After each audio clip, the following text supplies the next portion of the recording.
Hello everyone, it's me Shravani. Welcome to my another new vlog. আশা করি সবাই খুবই ভালো আছেন। আমিও বেশ ভালো আছি, কারণ সুন্দর দিন থাকলে সবারই মনটা অনেক ভালো থাকে, আর আমিও তার ব্যতিক্রম নই। সো আজকে খুব সকালে বেরিয়ে পড়ি একটু ঘোরাঘুরি করার জন্য। কোথায় গেলাম, কি করলাম, সব কিছু মিলিয়ে আজকের এই ভিডিওটা। আশা করি আপনাদের কাছে ভিডিওটা ভালো লাগবে।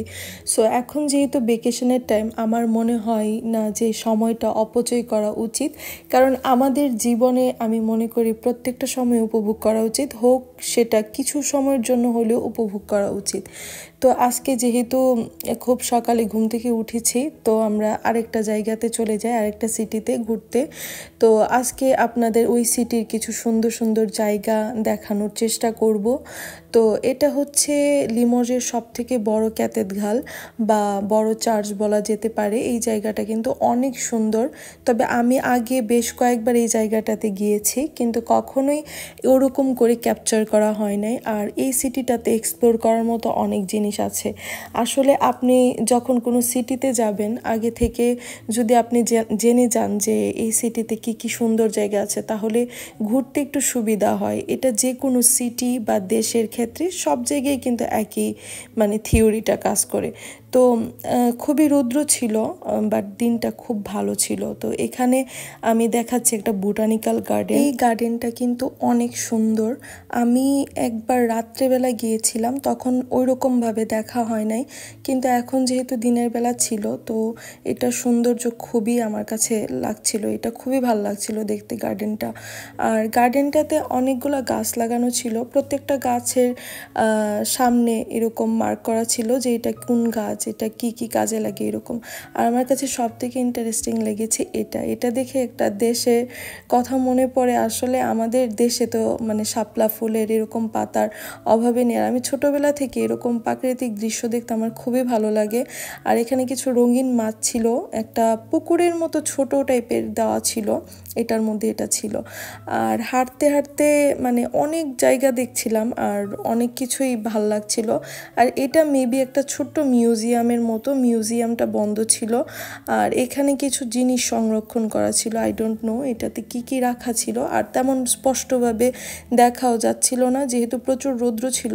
সো ভালোভাবে ভিডিওতে আসছিল না যে ভেতরে কি ছিল, তেমন ভালোভাবে বোঝা যায় নাই। আর এই জায়গাটা আমার কাছে একটু ইন্টারেস্টিং লেগেছে। সো আমি এখানে একটু মডেলিং করছি আর কি। এটা কিন্তু ফানি, আই নো, বাট এটা আমি এমনি বললাম। তারপর এখান থেকে ঘোরাঘুরি করার পর আমরা চলে যাই একটা ব্রিজে। যেহেতু খুব রৌদ্র ছিল, আমার হাজব্যান্ড একদম চোখ খুলতেই পারছিল না। বাট এই যে খালটার মতো দেখছেন, এটা আমার কাছে খুবই ভালো লাগে। আর আমি জানি না, আমার ন্যাচারাল সব কিছুই একটু বেশি ভালো লাগে। অনেকের হয়তো বা ভালো লাগে না, অনেকের কি সবারই ভালো লাগে আমার মনে হয়। তারপর আসে এখন খাওয়া দাওয়ার কথাই। আমি ঘুরতে যাব, ঘোরাঘুরি করব, ঘুরোঘুরি করে খুব বেশি খিদা লেগেছিল। যেহেতু খুব বেশি ক্ষুধা লেগেছে, তো আমরা চলে যাই একটা রেস্টুরেন্টের ডেকোরেশনটা তেমন ভালো লাগে না আমার কাছে। বাট আমরা গিয়ে ওইখানে 2টা মজিতো ড্রিঙ্কস অর্ডার করি, দেন ওরা আমাদের একটা পাপাডাম দেয়, এটা আমার কাছে ভালো লাগে নাই। তারপর আমরা স্টার্টার অর্ডার করি। ওদের স্টার্টারগুলো খুব ফ্রেশ ছিল, প্রত্যেকটা খাবারই খুবই মজা ছিল। আমার কাছে খুবই ভালো লেগেছে, কারণ এরকম স্টার্টার প্রায় রেস্টুরেন্টে খাওয়া পর, ইন্ডিয়ান রেস্টুরেন্টে, বাট ওদেরটা মনে হচ্ছিল খুব ফ্রেশ। তারপরে আমরা 2টা গার্লিক নান অর্ডার করি। ওদের আরও অপশন ছিল, বাট আমি গার্লিক নানটা যেহেতু পছন্দ করে ওইটাই অর্ডার করেছি।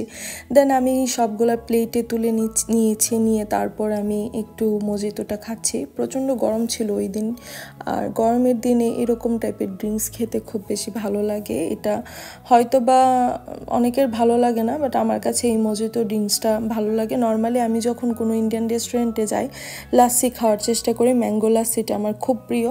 বাট আমি ওই দিন এই ড্রিঙ্কসটাই অর্ডার করি। দেন আমি স্টার্টারটা খাওয়া শুরু করি। ওদের তো 3 টাইপের সস থাকে, এটা তো কমন, এটা সবাই জানে কম বেশি। দেন আমি স্টার্টারটা শেষ করার পরে আমরা রাইস অর্ডার করি। আর মাটন কারি 2টা অর্ডার করি। অর্ডার করার পরে আমাদের খাবারটা চলে এসেছিল। খাবারের গুণগত মান খুবই ভালো ছিল অ্যান্ড টেস্টে অসাধারণ ছিল, এটা অস্বীকার করার কোনো কারণ নেই। দেন আমি রাইসের সাথে কারিটা খুব ভালোভাবে মিক্সড করে নিই, করে তারপর আমি খাওয়া শুরু করি। প্রচণ্ড গরম ছিল খাবারগুলা, দ্যাটস ওয়াই একটু আস্তে আস্তে খেতে হচ্ছে। বাসায় থাকলে তো এরকম স্টাইল করে খাওয়ার কোনো টাইম নেই, বিকজ আমরা বাঙালিরা সবসময় হাত দিয়ে খাওয়া প্রিফার করি। কিন্তু এখন যদি রেস্টুরেন্টে যাই, হাত দিয়ে খেলে জিনিসটা হয়তো বা দেখতে এত সুন্দর লাগে না। আসলে আমরা ট্রেন্ডে গা ভাসাতে পছন্দ করি।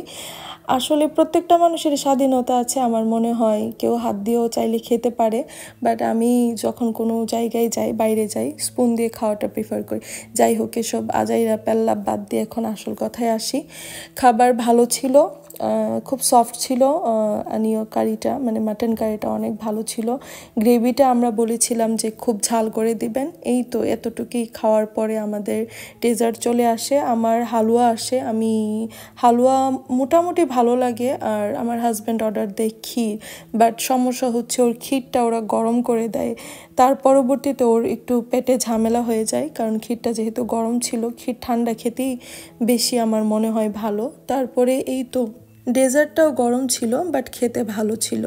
এই তো ছিল আজকের একটা ভিডিও। আশা করি আপনাদের কাছে ভিডিওটা ভালো লাগবে। তো ভালো লাগলে আমার পাশে থাকবেন ভালোবাসা দিয়ে। এই পর্যন্ত সবাই ভালো থাকবেন, বাই। পরবর্তী ভিডিওতে দেখা হবে আবার।